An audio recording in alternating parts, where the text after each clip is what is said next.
سلام.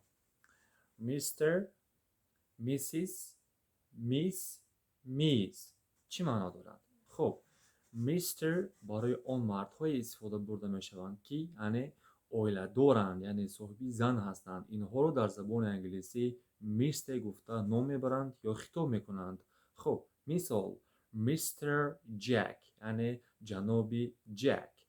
میسیس، میسیس باشد برای آن زنهای استفاده برده می شوند که یعنی اویله دارند، یعنی به شوهر برآمدند، یعنی آنها رو میسیز گفته نام میبرند. خب مثال میسیز جسیکا، میسیز جسیکا یعنی خانم جسیکا. خب میس، میس باشد برای آن زنهای استفاده برده می شود که یعنی با اویلن به شوهر ندارند، به شوهر نبرآمدند، آنها را میس گفته خطاب میکنند. خب برای مثال میس اما، میس اما یعنی خانم اما. خب میز، میز باشد برای آن زنهای استفاده برده می شود که برای ما معلوم نیستند که آیا آنها شوهر دارند یا نیستند، یعنی برای ما معین نیستند.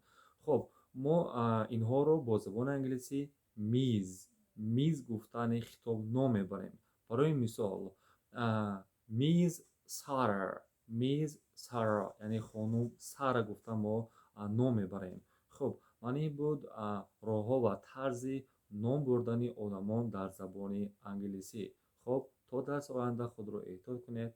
بای.